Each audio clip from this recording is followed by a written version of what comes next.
So welcome everyone. Thanks so much for coming this morning. I'm Genevieve Eason. I'm the Executive Director of Wilton Youth Council. And I just want to thank you for taking time to join us for this morning's conversation. Before we start, I want to thank our sponsor, the Kiwanis Club of Wilton, for making this possible. They have a new family membership program, so please visit their website to learn more about that. And I also need to thank our co-chairs of the Wilton Youth Council Parent Education Committee, Carrie Ann Finelli and Heather DiBenedetto Reading. They work really hard to make all of our great program ideas into a reality, and I appreciate them. I also hope you'll join us next Monday, June 29th at 10 a.m. for our next webinar, which is Screen Time in the Age of Coronavirus. We're going to be posting both this morning's conversation and next week's webinar on our YouTube channel soon. So I'm so pleased to introduce to you our good friend, Lenore Skenazy. That's me. Hello. Lenore is the president of Let Grow, a nonprofit based in New York. Lenore and Let Grow have been invaluable partners to Wilton Youth Council's Free Play Matters Task Force and the Wilton Public Schools as we've been working to promote childhood independence and resilience.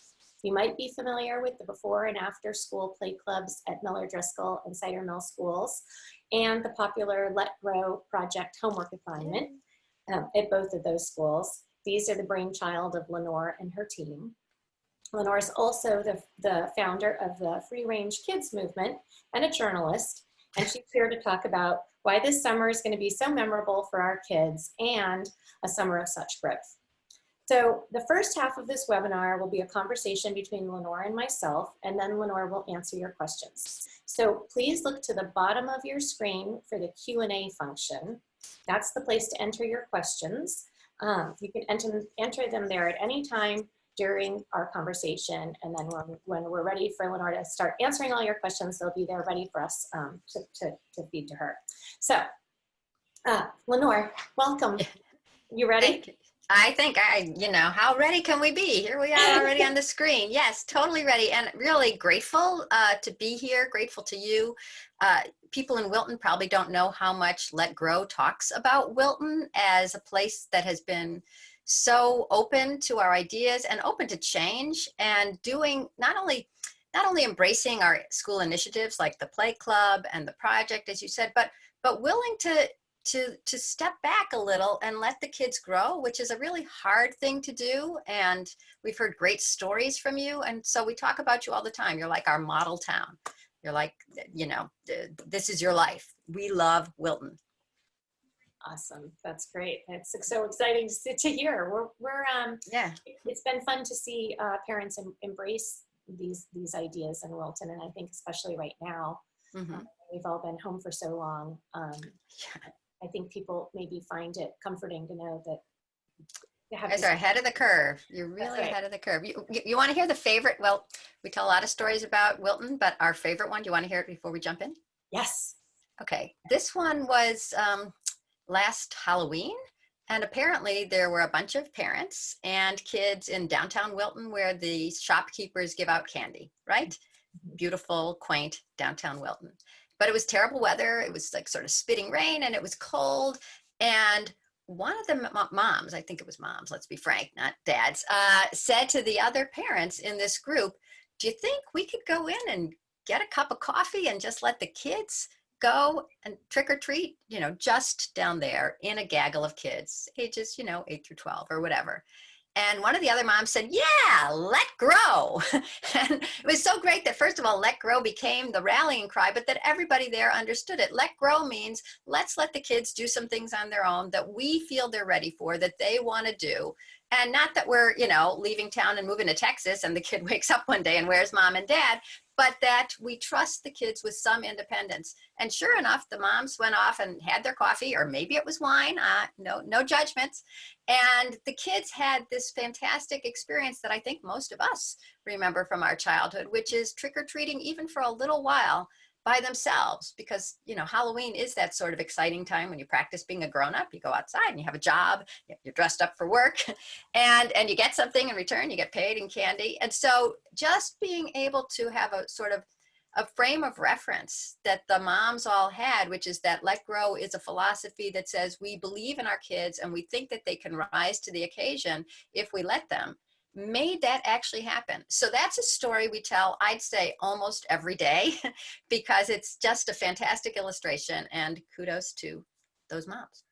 Yeah, good for them. That's great. And thanks to you for helping us get Everyone. there in our understanding of this as an opportunity. So today we're talking about growth and the summer, and you know, we've just finished we've just finished the school year, obviously at home. Whew, Everybody. thank God, right? So we're talking about growth, but a lot of people are worried that their kids are falling behind, especially after these last few months at home. So, you know, what are you seeing in that regard? I am seeing a lot of worry because it's understandable. Things are so different. We're used to knowing that our kids are growing because there's a quiz, or we talk to the teacher, or there's a grade. And now it's just so free form, and the kids have so much free time that they're filling in ways that do not seem automatically like education. Sometimes it just seems like wasted time. Sometimes it seems like play. But I think part of the something that will give people hope is remembering that education isn't just what happens in the classroom or what you're what you're literally studying. Education is when kids are learning something, and with all this free time, they're learning all sorts of things on their own that, okay, maybe they're never going to take a class or get a grade in origami or in muffin baking. My God, so many muffins, so many cookies, and pretzels. Somehow when I was talking to Vanessa from your town, she mentioned pretzels. I didn't realize that was a huge thing. Is it? Have you been hearing that? I don't know. It may be a huge thing. maybe our audience knows. Somehow pretzels, I think that pretzels were to kids as sourdough is to the adults. Just the trope of the time, the thing you have to make. That makes sense. Yeah. But I'm going to tell you my favorite story that I heard from the world of late. And it's about, it was told to me by a mom who used to be a school counselor, and now she's a stay-at-home mom of a 7-year-old girl. And she was saying that before the pandemic hit, every morning was this: Cindy, let's call the kid Cindy. Cindy, get up. It's like, no, I'm tired. Come on, Cindy, you got to get ready for school. No, Mom. And the mom would go away and come back. Cindy, you're still in bed. Oh my God, come on, we got to hurry. We're going to be late for school. Okay. And Cindy would get out of bed and do the bare minimum to get herself ready. And the mom, frustrated and kind of annoyed, would say, okay, and just pour the cereal into the bowl and splash the milk in. And Cindy would come down and automatically eat it. And then the mom would be preparing the backpack because, oh my God, it's so late. The time, there's so little wiggle room from the time you get up to the time you have to get out the door, to not be at the very back of the pickup line or the drop-off line and then be the last at work and be late for work and late at school. And maybe there's a detention. And so that was every morning. It was clearly led by the mom and sort of pulling along this recalcitrant calf to get her to school. So along comes the pandemic. And now, gradually, things change. The mom starts sleeping in the morning because she doesn't have to get her kid out of the door at a certain time. And the daughter starts waking up by herself because she has a little bit of agency. What is it? Self-direction now. And so she gets up in the mornings, and now she goes downstairs and she pours herself the cereal and she pours herself the milk and she eats it. And God knows, maybe she's watching cartoons, maybe she's reading a book, whatever she's doing, it's on her own terms. And then, not every day, but some of the days, she then gets out a banana and a little yogurt and then puts 2 pieces of bread into the toaster. Up comes the toast. She butters her mom's toast and makes breakfast for her. Oh. And yeah, so the reason this struck me so much is that it's a complete reversal of roles. It's this amazing maturity on the part of the kid. But what was really interesting to me is that clearly the toast butterer existed in like seed form in the child all the time, right? But seeds need water to grow. And for children, that water is free time. And before now, time was so filled every second with an activity or an after school thing or the play or homework or the reading log or Kumon or soccer, blah, blah, blah, blah, blah, that there was so, like the soul had to go up through the cracks maybe in the half hour of the drive to the soccer, maybe this kid could emerge. But by having suddenly this, I'm just looking out my window at a giant tree growing up. That's what I'm seeing with kids today. Not that every second is great, not that they're not bored and whiny, not that they're not forgetting their quadratic equations. All that can be true, and they can be growing in ways that you would have never seen, and they would have never known they were capable of had they not had this gigantic pause button that gave them something that they didn't have before, which is that. Time. Yeah, I should have specified that. She's like, what? Lenore, we don't hear anything. You're frozen. That is free time. Yes, free time is just this precious resource that we had taken away from our kids, thinking that we had to fill it with time that we knew was educational and enriching, because they were learning their soccer, they were going to lacrosse, and they were learning, how to sing better.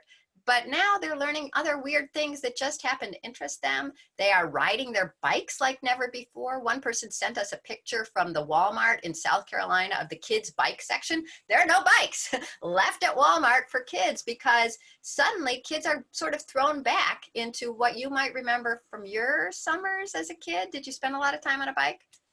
I did spend a lot of time on a bike. Yes. Right. Right. And so let me ask you a question before you ask me one. Okay. That time on your bike, some of it was going nowhere, right? Were you just riding around?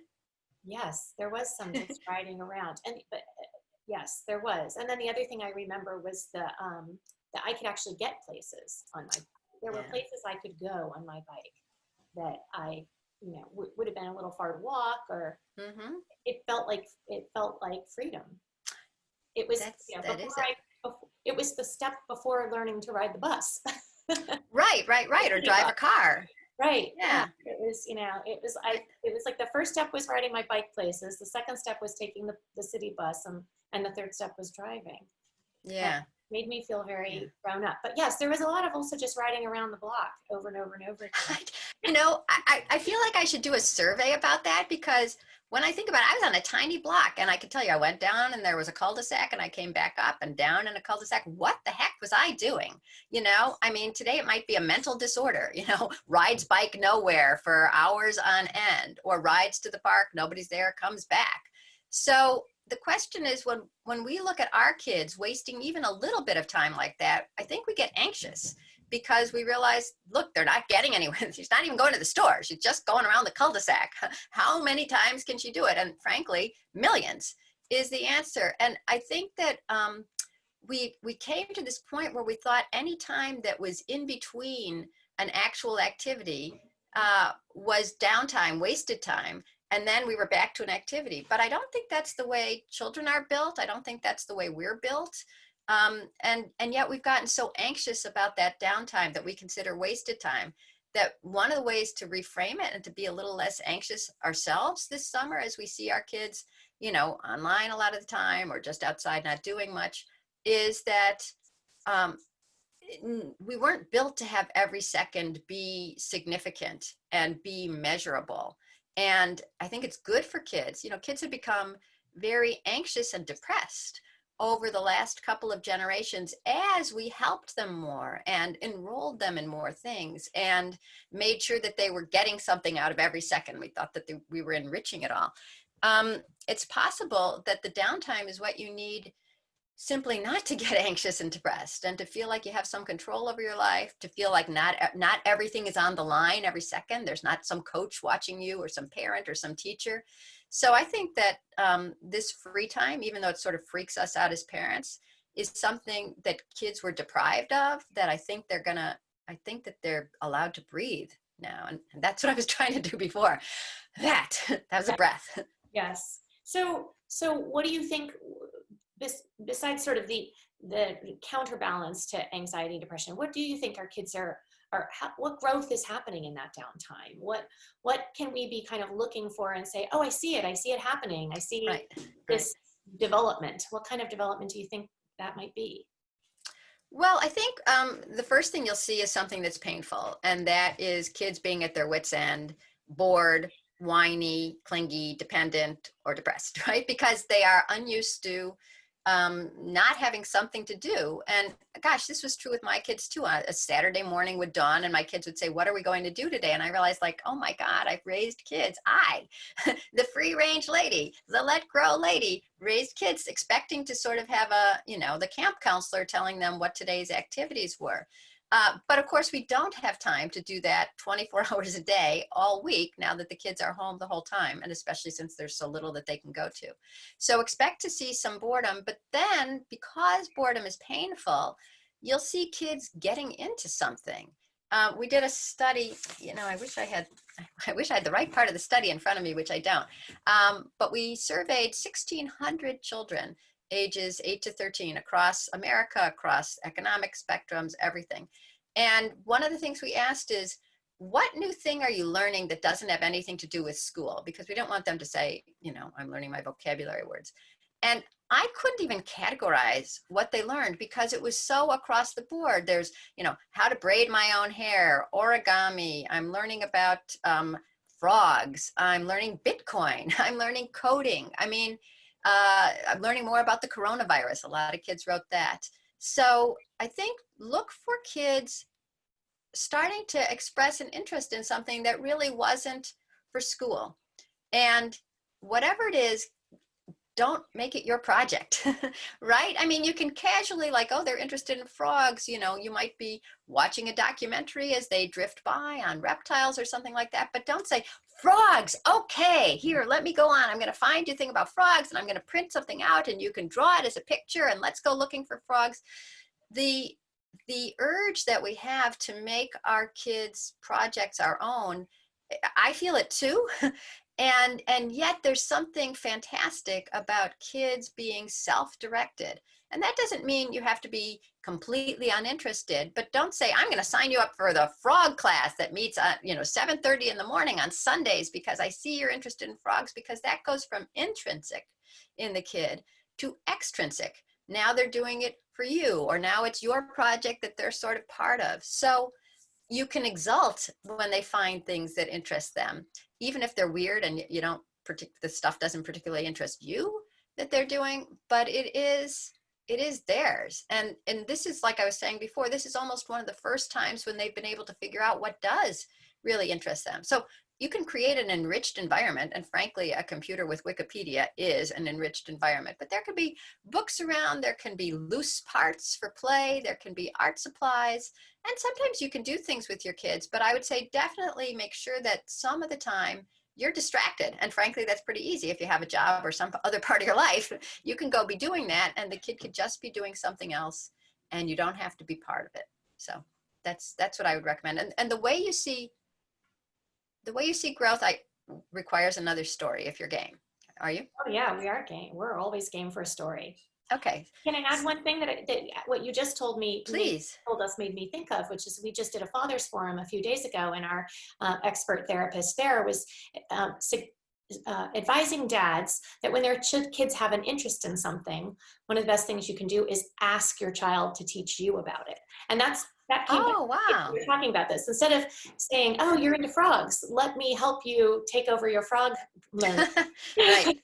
We can say, what have you learned about frogs? That is really great advice. And when you said dads, that reminded me too that doesn't mean that you have to be this boring statue in the background. If you're cooking and your kid is interested in cooking, or you're doing something, dads, I immediately thought of a workshop. That's how sexist I am. But, your kid's standing next to you, you can hand him a block of wood. He can work on it too. There's nothing that says that you can't be involved in your child's life and teach them some of the skills you have. But if they're going off in a weird direction and learning one thing that interests them, just recognize that as learning. That's what you were asking originally. How do you know that your kid isn't just falling behind? How do you measure learning when it's not for school? So how do you even see it? So that's what this story is. Yes, tell us. Although I do want to go back and look at that. All your stuff is online, right? I can go watch that thing with the therapist talking. We'll be online shortly. Okay, all right. One of the things your kids can teach you is how to do all that. Exactly how do I make a TikTok video? I have no idea. So this story was about a third grade teacher who was at another very Let Grow school. He'd had all his third graders last year do the Let Grow project, and they'd They'd learn to make tortillas. One of them taught her sister how to ride a bike. There was a boy who made an amphibious vehicle, and the class was on edge every week. Like, how's it going? What's happening now? He was taking a wagon and trying to make it work on land and then also float, and it kept sinking. And then the next week, like, well, this time I did this, but it fell off. And the class exulted with him when he finally got it. It was rolling and it floated. Yay! And of course, that was not for a grade, and it had nothing to do with education, except that the kid was learning trial and error, frustration tolerance, a little bit of physics, a little bit of whatever buoyancy is in terms of science. So, and then the children were seeing this kid who wasn't necessarily a great student as a great inventor. And so that changed his status in his own eyes and in the eyes of the class and the teacher. And the teacher could see him succeeding in a way that he wouldn't have seen him had the kid not been doing this outside project that didn't have to do with vocabulary and didn't have to do with math. So that's our wonderful teacher. His name is Gary. But then I'm talking to him, and he's a little frustrated because his kid, his 13-year-old boy, is spending a lot of his time online and even sneaking the phone into the bathroom to listen to yet another car podcast about cars. And he's sneaking it because, you know, he's not supposed to be spending that much time online. And then he's going on his little precious free time online to car information and videos and other websites about it. And it turns out that what he really wants to do, and he tells his parents this, is I want to start a website about cars. And for some reason, he has it in for the Infinity car. He hates the Infinity car. For all I know, that's the family car. But he wants to write a big screed about, you know, everything that's wrong about it. So he has to learn about, you know, brakes and gas guzzling and tail lights and whatever it is. I know nothing about cars. I know that those are part of cars. Anyways, so the parents are angry, and it takes them a very long time, like till just before we were talking about it, me and Gary, for Gary to realize, wait a minute, I'm always talking about kids figuring out something that they are so interested in that they are self-educating. And that's clearly what was happening with this kid. Okay, he wasn't studying, you know, the circulatory system, and he wasn't studying the planets, but he was studying a topic and researching it and gathering the information and processing it and then writing about it and fixing what he wrote about it because he wanted to be good. I mean, this is the whole process that you would see in school with a research project. Kids, find something to research, and then, you know, show me that you've gone to 5 different sites to find out about it, and then we're going to gather your notes, and then we're going to teach you how to synthesize it. And he was doing this automatically. And even Gary, wonderful Gary, the Let Grow Gary, didn't recognize that this was education because it was too fun. He said he didn't realize that, like, what a Puritan he was. You know, it's like, well, either there's education or there's fun.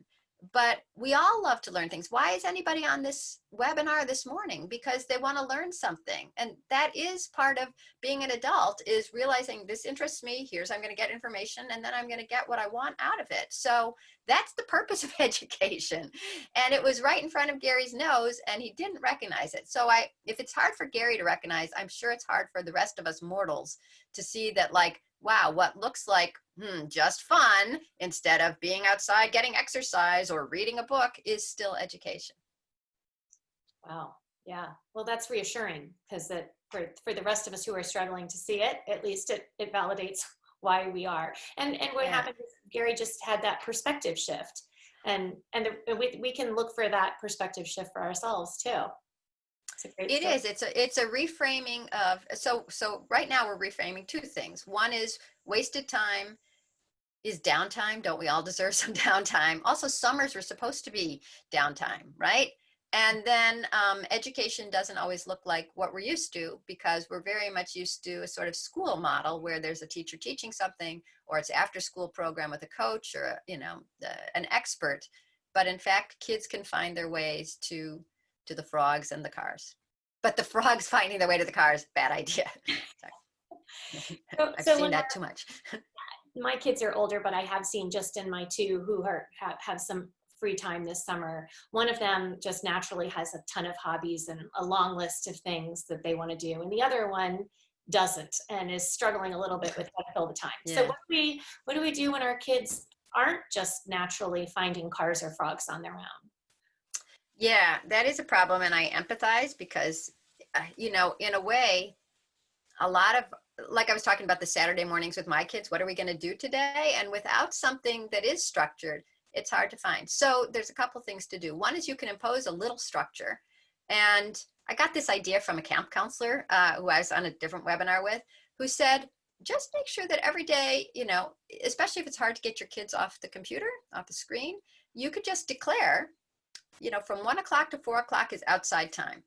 You know, oh, it's so boring. There will be something interesting outside. Or it could be from 1 to 2 o'clock is your break outside. So if you don't make it judgmental, you don't say, my God, you're doing nothing. But if you set aside a little time to, you know, maybe from 6 to 7 is everybody cleans up the house as fast as they can time, 6 to 6:30, you know, power wash is what I learned from another mom. You can structure in some activities, or at least some time in a different environment, so that they aren't totally bored all the time, because a body in motion tends to stay in motion. That's true for kids too. If you get them out of the house, oftentimes they will find something interesting. But you're allowed to seed the house with sort of interesting things in case, you know, one of them takes. And I realized that if you had put car magazines in front of me, I would never suddenly get interested in cars. But if there's, you know, things that they can cook, things that you can ask them to help you out, right? My gosh, I have work all day today. Can you be in charge of lunch? At least that's something for them to do, and they feel useful. And feeling useful is a really good antidote to lethargy. You know, suddenly, instead of just being a bored kid with nothing to do and nobody helping you out, nobody, just bored. Let's end it with that. You're a child with a purpose. And so that helps. And then I think, I don't know the age of your bored kid, but I know that the thing that interests most kids is other kids. And I realize that we're in the middle of coronavirus. And so this has been suggested, I think, 1,000 times, but I've heard of it working, which is that if you are friends with another family with some kids about your kid's age, or younger or older, it doesn't have to be exact. It really is better even sometimes if it's a lot of mixed age kids together. And if you feel that you've been quarantining well, and so have they, you can put them together. You know, one of them can come over to your house or the other way around, and the kids can go in the backyard, because when you're with another kid, something happens. You know, you either pick up a basketball, or you have a fun chat, or you get on your bikes together. But it really sometimes requires another kid, as opposed to a mom in the house, you know, anxious because the kid is so bored, and the kid not having anything fun to do that happens spontaneously, which it would with another kid. So find another family. You can find a bunch of families if you trust them, and start having them be together. Yeah, that's a good suggestion. And have you tried any of that? I don't know. Well, my bored kid just graduated from college, so I'm using the word kid loosely.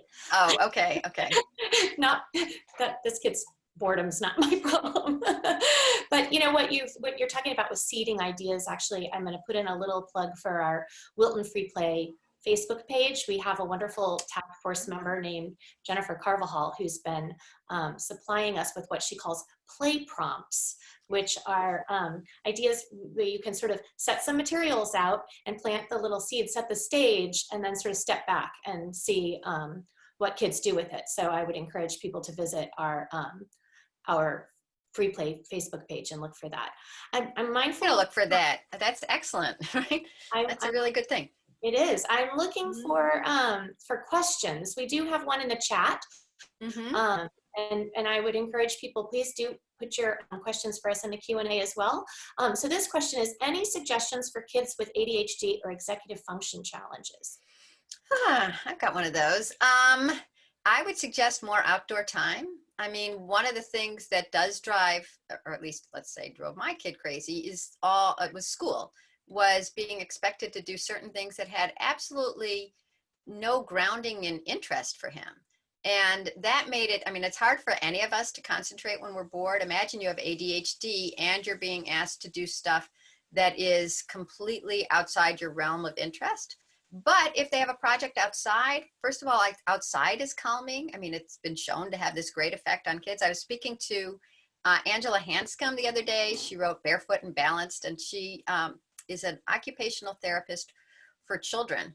And one of the things she realized is that some problems, not all problems, but some problems that kids have is simply from being just in this indoor atmosphere all the time. And she gave an example, not of a kid with ADHD, but with a kid with sensory issues. Just they could never, the parents had been sending the kid to therapy for being extremely sensitive to different textures and I think temperatures. Actually, I'm not even sure about temperatures, definitely textures. And this was a little kid. And when the kid got to this forest preschool that Angela was promoting or working at, and there were all these kids stomping in the puddles, he went and started stomping in the puddles. He was in his shoes, and in his socks. And then he, was squishy in the inside the shoe with this muddy water. And so then spontaneously, he just went and like the other kids, he took off his shoes, he took off his socks and stomped in the puddle. And this was completely antithetical to anything the parents knew about the kid. But there was something about being around other kids, being in nature, that stopped driving him crazy and allowed him to just be freer and sort of less into himself, less worried about everything that was happening and more part of the moment. And I realized once again, coronavirus doesn't mean that there's a ton of kids outside for your child or children to play with, but I think the outdoors has a certain salutary effect on the soul. And so the more time you can get them outside, and once again, if there's anybody else that you think that he could play with, that would be the best. I wish I had more advice than that, but it's tough. It is tough. What about when our kids aren't all that independent and it's hard to get them to go outside on their own? What can we do to encourage our kids to be more independent? Well, that's why you're doing Let Grow in Wilton, right? I mean, the whole idea of the Let Grow project that the school was doing was recognizing that independence had sort of evaporated from kids' lives through no fault of the parents. I mean, it just became part of our culture to always be driving them to something, always be, high-fiving them, always have them enrolled in something. So the culture sort of made our kids into like expecting to be turned on and then turned off. And so that part has to sort of reestablish itself. And so that's why if you do say something like, every day from 12 to 2, your kids need vitamin D and you got to get it from the sun and you're not allowed to come back in. I once did this intervention, I guess you'd call it, with a mom whose kids were very worried and sort of clingy. And she had a 10-year-old, a 7-year-old, and a little kid. And the 10-year-old, she recognized, was getting very anxious and sort of unindependent when he was responding to a teacher who asked, like, does anybody know what's the similarity between candy and cake? And he said, they both give you diabetes. And she said, what about a stick of gum? And he said, you could choke on it. And she realized that her kid was just seeing things as an anxious parent. And so what I did with her is I came to her house one day and I said, okay, the kids have to go outside, the older kids, the 10 and 7-year-old, and I'm going to stay in here with you and have a cup of coffee. And at first it didn't work. And I was like, oh my God, what's going to happen? This is a disaster. Because the kids kept coming and saying, Mom, so-and-so, bit me or whatever. There were complaints. I need a drink of water. Do you have a Band-Aid? And then the mom would keep going to the window and waving and like giving thumbs up when the kid was like, look, I picked up an acorn. That's great. And so I didn't use twine, but I practically tied. I didn't use actual anything that was an actual restraint, but I did say to the kids, here's my watch. I gave them literally my watch. I said, this is when half an hour will be done when this hand is down here. And that's when you're allowed to come back in. And until then, I'm locking the door. And to the mom, I said, you're not allowed to go to the window. You have to stay in the kitchen with me. You must drink this cup of coffee and talk to me. And it was once again this unstructured swath of time. Like eventually the mom and I were talking to the point where she forgot, oh my God, I'm supposed to be, I usually am worried. I'm usually checking in on them. And because the kids had this uninterrupted time when they had to do something, when we came out, it was like a children's book. I mean, I couldn't believe it. The older kid, the anxious, everybody's going to get diabetes and choke kid, was prying off some bark off the tree and looking at the bugs. I mean, just like you'd want them to do. I don't remember what the 7-year-old was doing, but they were both absorbed in something. And so sometimes what the kids need and what we need is almost like sitting on your hands and saying, I know they're going to whine. I know they're going to want me out there. I know that they're not, 100% safe. They're 99.99% safe because I said, you have to stay on our lawn or in the backyard, or you have to force yourself to do it. And that's why the Let Grow project exists. It's the whole project, as you guys know, in the schools is the kid comes home with the homework assignment. I have to do something on my own without you. Think about that as a homework assignment again. In fact, I think you might have distributed this to everyone. We have the Let Grow Independence Kit for the summer, which is free. It's on our site, and it's probably on your site. And it just has a bunch of ideas. Your kids can look them over. You can talk about them. You certainly don't have to do any of the ideas on that list, but there are a bunch, and then you can fill in blanks and come up with your own project. But just have that be theirs. And the only thing that works is really absenting yourself deliberately and letting your kid know that it's not because I hate you. It's not because I don't care about you. It's because I've got something to do. I mean, it's really much easier if instead of saying, this is good for you, you say, I've got to get that report out, or I've got to get dinner, and you have to go outside. So make yourself distracted and make the kid do something on their own. And I think they will start finding something because, as we said before, boredom is so painful that they'll do something. And leave the, like your, like the play page says, leave some stuff around that maybe will be of interest to them. But you gotta trust that some independence is going to kick in, even though you don't think your kid is independent. The 7-year-old who had to be dragged out of bed every morning was not independent until the scene changed. Right. We give them some space to be independent. They rise to the occasion. Most, yeah, I'd say they will. Yeah. So I want to ask our audience one more time, if you have any questions, we'd love to take them. I'm not seeing any yet, and Lenore and I can do this all day. And we have. We'd love to answer your questions if you have any. So I'll lob one out while we wait to see, which is, we are doing a talk on Monday on computers, so or screen time, so we don't have to spend a ton of time on that. But what do you say to people whose kids are, engaging in a lot of screen time that maybe they're concerned about? Yeah. First of all, I have 2 sons who are in their early 20s, and they seem to be engaging in a lot more screen time than they used to. And certainly, you don't want your kids on the screen all day long, but let's talk about what screens are. First of all, screens are a lot of things. Gary's kid was learning all about cars. And so that was like going, in my day, you would have gone to the encyclopedia, or you would have gotten a bunch of car magazines. So the idea that the screen is always evil and always eating away at our kids' brains is already a strange way of looking at something that's the equivalent of papyrus to the Egyptians. This is where the information is. This is where they go. This is where entertainment, education, communication, so many different things are on the screen. So screen time in and of itself is a weird word, because it's like saying, I'm worried about words. It's like some words are bad, but a lot of words are how we get along. The other thing is that even before the pandemic, of course, there was a lot of video game playing. And one of the reasons is that there was so little playing in real life. Either, kids were in a structured activity, or they would go to the park and there'd be nobody there to play with, or we wouldn't let them go to the park because it's too far, it's too scary, it's too rainy, it's too cold.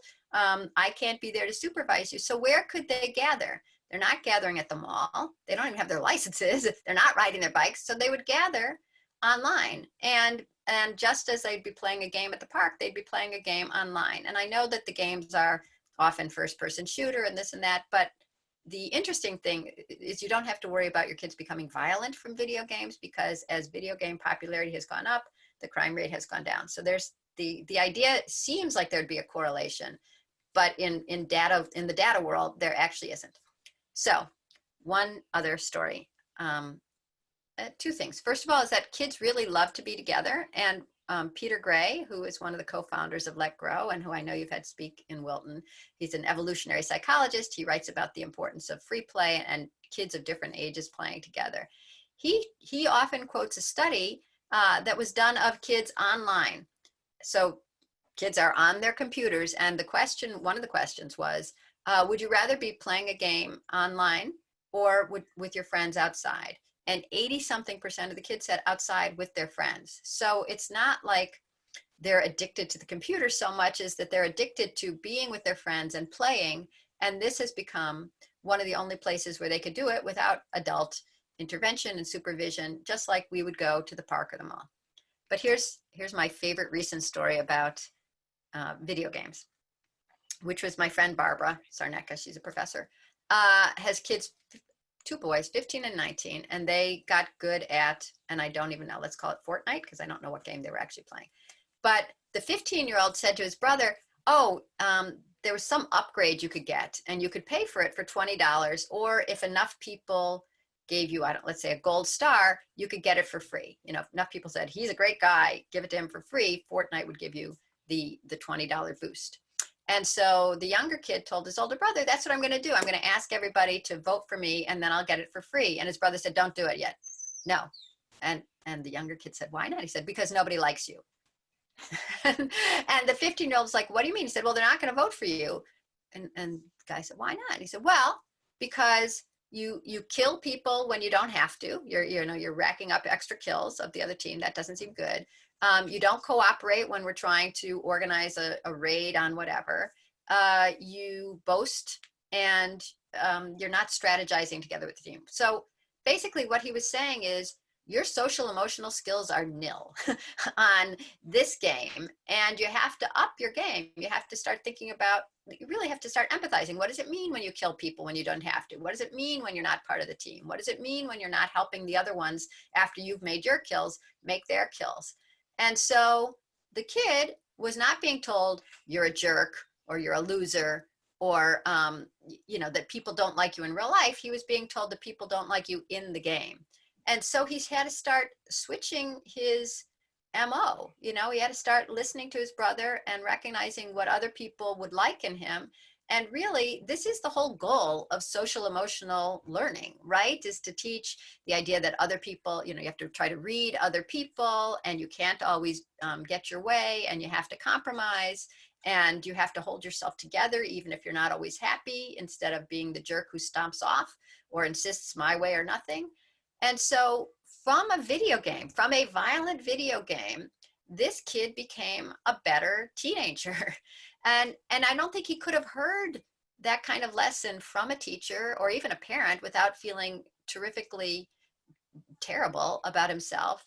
And I don't think it might have even mattered as much in the real world, because the video game world was where he really wanted to succeed and be seen as a mensch, as a leader, as a good kid.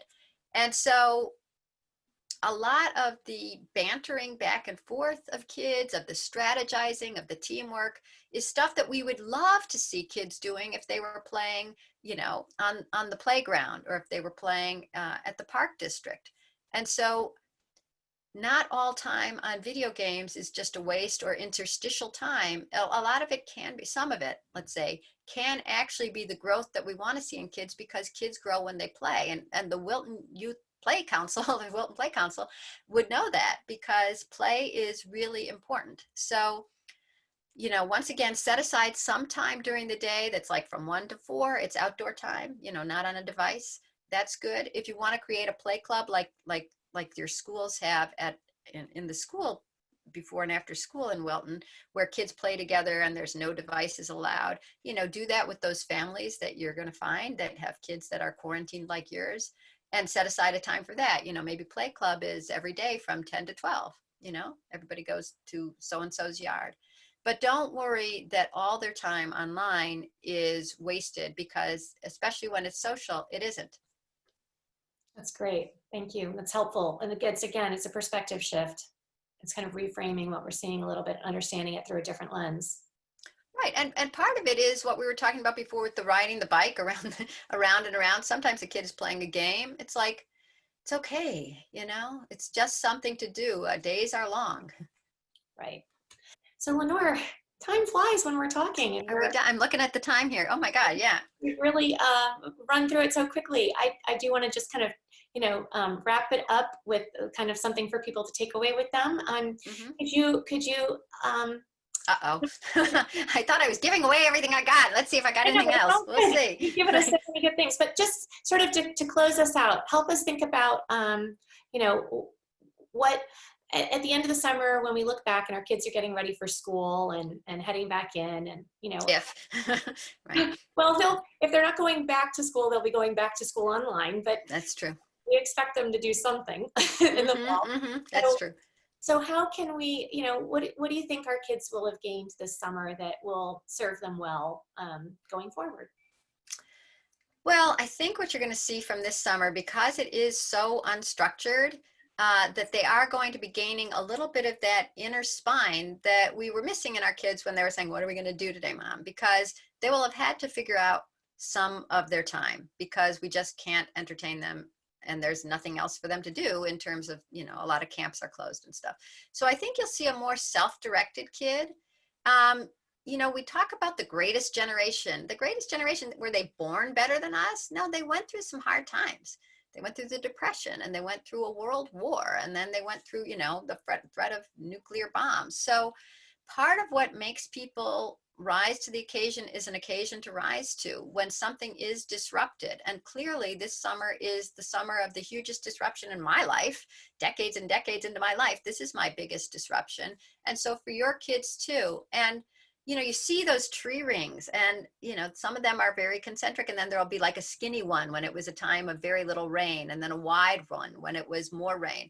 And the tree still grows. So remember, even if it's a skinny ring this summer, that's okay. But I think it's going to be a wide one in terms of self, um, in terms of the selves, in terms of figuring out something that interests them, maybe starting to take a little more responsibility. And one of the things I forgot to mention, and I'm glad I do have this time here, is that responsibility is a great thing. I feel like I didn't give my kids enough responsibility, so I'm going to urge you to do that. Kids like being not just getting things, they like being important in their own right. And so if they are in charge of walking the dog, making the dinner, you know, doing the Sunday morning breakfast, something like that, they might complain a little bit if they're in charge of the dishes or whatever, but I think it makes them happier in a deeper way.